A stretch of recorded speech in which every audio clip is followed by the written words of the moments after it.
안녕하십니까. 부산의 소리방송입니다.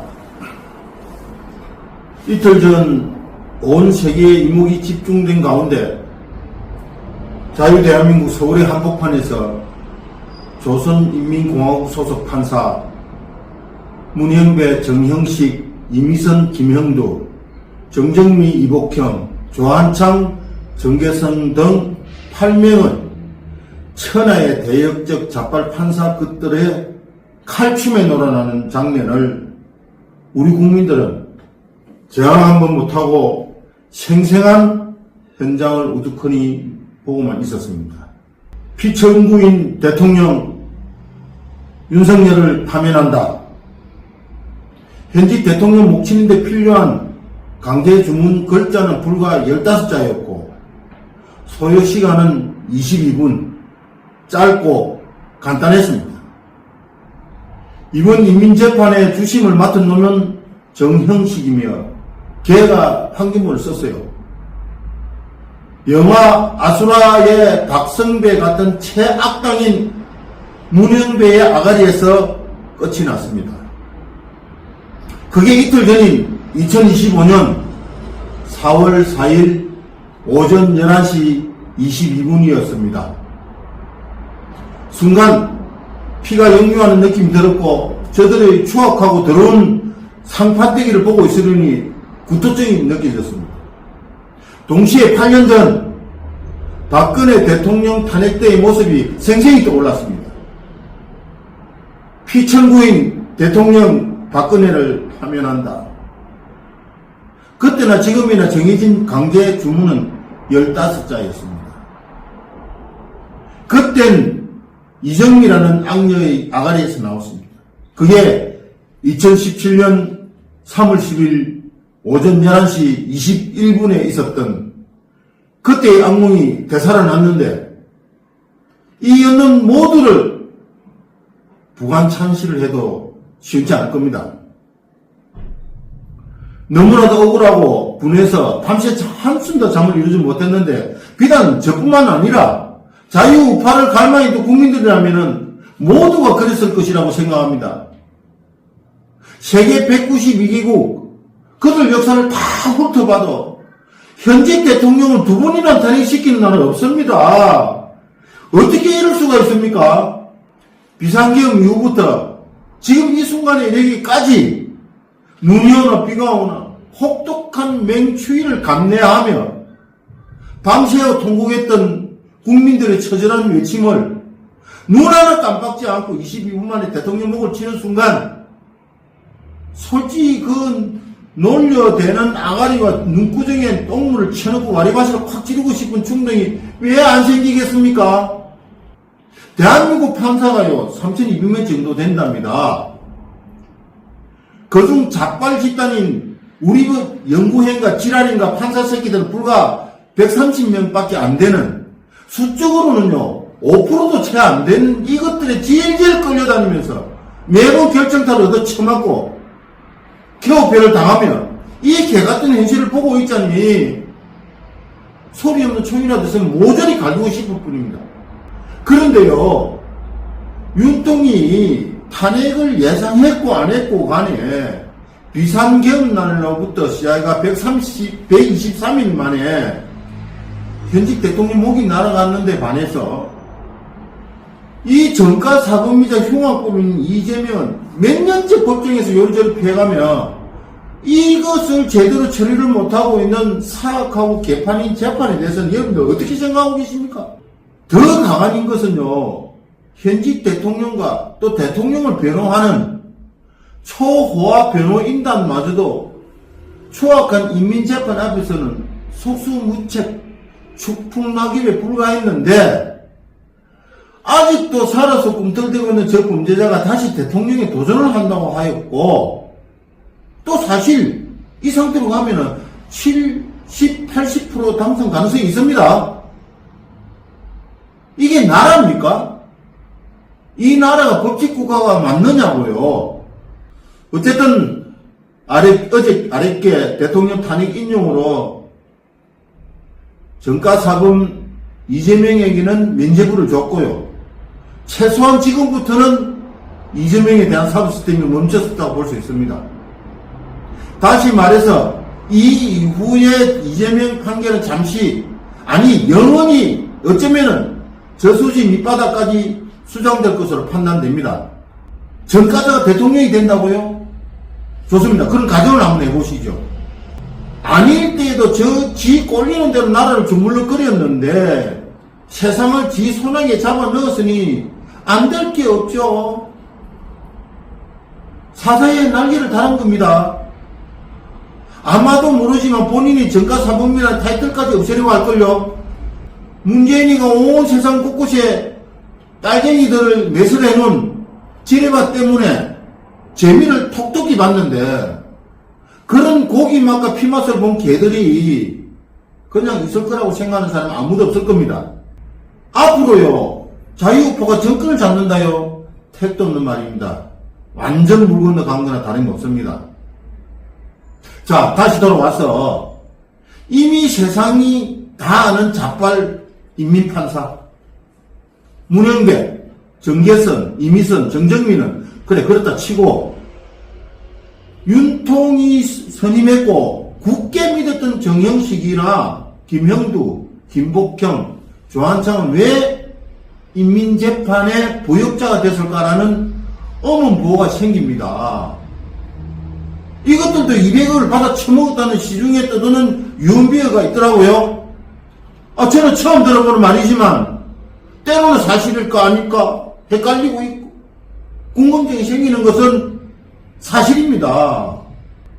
그런데 도대체 윤석열 대통령은 어째 그래도 사람 하나 제대로 구별 못하는지, 윤통에 직접 임명되어 자기 사람이라고 믿었던 것들의 뒤통수를 맞았던 것이 한 번도 보입니까? 그것도 결정타. 이번에는 가장 믿었던 헌재 판사에게 목졸림을 당했다는 것 아닙니까? 더 가슴 아픈 것은요, 윤통이 탄핵으로 인해 이제는 평민 신분으로 모든 수사를 다 받아야 하는 그런 이중고에 자칫 잘못하면은 구속까지 당하는 일도 생길 수 있습니다. 벌써부터 국힘당 내에서는 이것을 알고 탈당을 요구하고 있습니다. 그리고 수사를 받으라는 개소리를 하고 있는 겁니다, 지금. 윤통이 비상계엄 선언 이후 국힘당의 건영세, 건성동 등 이 장놈들의 행보가 심상치 않았음을 국민들은 많이 느꼈을 겁니다. 정치 문외한이었던 검찰총장을 통사정을 하고 데리고 와서 대통령을 만드는 것까지는 좋았습니다. 그리고 윤통에 얘 등 따시고 배불리 처먹을 때는 언제고 또 나가리 시키는 건 무슨 지랄병입니까? 박근혜 때나 지금이나 다를 게 하나 없는 썩어 문들어 빠진 보수당을 전면 쇄신하여 별도의 당을 만들어야 한다는데 모두들 똑같은 생각을 가지고 있습니다. 한식에 뒤지나 청명이 뒤지나 어차피 거기서 거기 아닙니까? 그러나 한 번은 정리하고 가야 된다는 겁니다.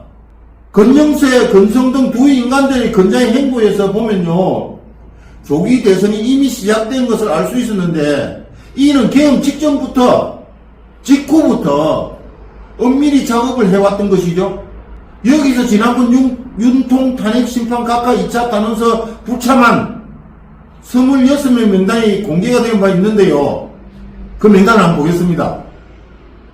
건영세, 건성동을 비롯해서 부산 진구갑 정성구, 강서구 김도우, 서병수 동생 울산의 서범수, 김상우, 김예지, 김용태, 김재석, 김형동, 박정아, 박정훈, 배현진, 동래구의 서지영, 한지아, 이양수, 조경태, 안철수, 김형동, 진종호, 최은석, 안상훈, 박형수, 김소희, 김건, 이렇게 26년놈들의 실체입니다. 이것들이 바로 인민재판을 열게 만든 부역자 꼬라지들입니다. 이런 개 같은 것들을 모두 썰어가지고 끓는 가마솥에 집어야 살균소독을 해야 될 것 아닙니까? 자, 이쯤 되면 이번 탄핵에 가장 책임을 피할 수 없는 인간이 있죠. 대머리 한동훈입니다. 여기 보세요. 실제 양아치 집단이나 이런 윤통이 취임하던 22년 5월 이후부터 탄핵을 입에 달고 있었죠. 심지어는 털도 안 뺏기고 통째로 삼키려고 했던 게 어제 오늘 있었던 사건이 아닙니다. 그런데 이런 양아치 행위들을 여당 대표로서 한동훈이 당연히 막아야 하는 위치인데도 불구하고 여기에 더했습니다. 계속 이적 행위를 반복되이 해왔습니다. 오히려 야당 대표보다 더 많은 대통령을 까고 다녔지 않습니까? 의료 대란을 책임 전가했고 김건희 여사 사단을 국정 개입을 끊임없이 여론에 올렸고요.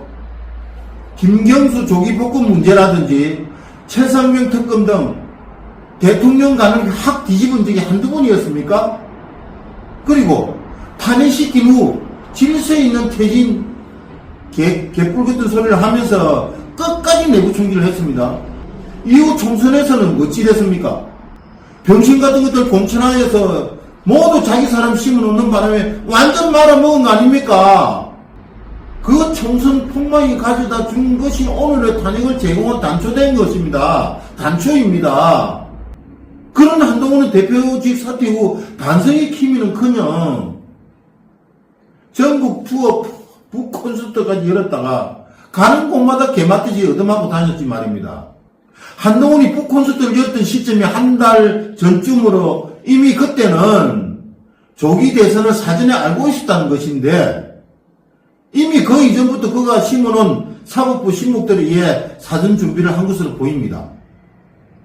그래서 최측근인 부산진구갑, 부산의 중심 부산진구갑 정성국이라는 덕보잡은 자빨 방송인 MBC, JTBC의 고정 출연을 통해서 조기 대선을 운하며 이재명을 이길 수 있는 유일한 후보는 한동훈밖에 없다는 그런 개소리를 해댔습니다. 참 기가 차죠? 참 기가 찹니다. 아무튼 이 유튜브 방송이 나간 후 다음 순서로는 제가 정성국이 자빨 방송에 나가 한동훈 후보 운운하는 그런 콩먹은 개소리 한 것을 제가 집중 파헤칠 것입니다. 장담합니다. 그런데 이번 리얼미터 여론조사에서 정가 사범하고 한동훈하고 둘이 결과가 나왔는데요. 3배 차이가 났답니다. 정가 사범이 52%, 한동훈이 17%가 나왔다는 것이죠. 한때 잘 나갔던 법무부 장관 때인 줄 착각하고 있는 모양인데 부역자 한동훈의 소원대로 탄핵이 되었으니 조기 대선 출마가 아닌 탄핵 결과에 대한 모든 책임을 져야 합니다. 설상가상으로 윤통이 감옥 가게 된다면 그것은 오롯이 한동훈 때문이라는 것을 모르는 국민들은 없습니다. 한동훈은 명심해야 됩니다. 한동훈! 너 명심해야 돼. 그리고 그럴 일은 없겠지만 혹시나 국힘당 대선 후보로 나올 거라면 아서라. 후보 등록하는 순간부터 매일같이 벌칙수술을 넣듯 초토하실 것이니 심하게 할 것을 강력히 경고한다. 당장 탈당하여 네가 뿌린 자초들을 먼 땅 흔적 없이 수거해 가라. 그게 살 길이다. 자, 이쯤 되니 국힘당 호떡집에 불이 났습니다. 초상집 출상도 3일이나 5일장으로 그 안에는 애도기간입니다만은 벌써 오래전부터 대통령 후보가 되겠다고 지랄 연명을 떨고 있는 것입니다. 참으로 개판 5분 전입니다. 마치 중병을 앓고 있는 지앱이 죽기만 기다렸다는 악녀가 되듯 서울시장, 대구시장, 경부지사 등이 줄 사퇴를 한다고 했고 대선이라 하면 사정을 모서는 간철수, 한대가리, 나경원 등 약 10여 명이 약방의 감초로 등장했다 합니다. 이들이 뭘 했죠? 대통령 감옥 있을 때 뭐 했습니까? 차라리 그렇다면 윤상현이가 훨씬 더 열심히 저들과 싸웠던 사람입니다. 하긴 대선이 6월 3일이면 짧은 일정에 급히 서둘러야 한다지만 지금 이 시점에서 대통령 후보를 낼 것이 아니라 탄핵을 주도했던 세력과 체제 전쟁이 우선입니다. 자냐 오냐 개각선을 내는 거 아닙니까? 그 다음에 대선을 생각하자고요. 이대로 가면 대선에서 이길 수 있을 것 같습니까? 아닙니다. 특히나 부정선거 시스템을 없애지 않고서는 백진백패입니다. 두고 보십시오. 그리고 지금의 22대 300명의 국회 놈들의 임기가 2028년 4월로 아직 3년이나 남았습니다. 혹시 모르죠. 운시 대통하여 보수 후보가 대통령이 됐다 하더라도 저 193잡놈들의 탄핵을 그러면 무슨 죄로 막습니까? 이번처럼 이재명이 대통령이 되는 순간 이 나라는 끝인 줄 알아야 합니다. 재산 공동 분배라 시작을 하여 이제 자본주의 시대는 끝나고 사회주의 공산주의가 시작되는 겁니다. 죽어봐야 저승맛을 알겠죠. 그리고 아랫게 탄핵 직후 길거리에서 좋아서 깨춤을 추는 빨갱이 추종자 저들은 공산주의 체제 맛을 꼭 보여줘야 할 것입니다. 천지뿐간도 모르는 병신들이 저거 새끼 자수 새끼들 데리고 공산화 암흑 속에서 살아야죠. 그렇게 대한민국의 자유우파의 진정한 맛을 못 보고 살았는가? 아니면 북에서 내려온 빨갱이들이냐? 아니 세계 10대 경제 대국인 대한민국을 부정하는 저들은 도대체 어느 나라 사람이냐 말이야. 그리고 너거사 저거사 나는 모르겠다. 관심 없다는 무관심한 것들도요, 자들도요 똑같습니다. 철저히 많이 먹어야 합니다. 그래서 뒤져봐야 저승맛을 볼 거니까 그렇게 보내줘야 됩니다. 니들이 내장이 썩은 문드에 빠진 김정은의 새끼 표 개맛을 아나? 모르면 당연히 가서 먹어봐야지. 가. 대한민국 싫으면 가야지. 이만하겠습니다.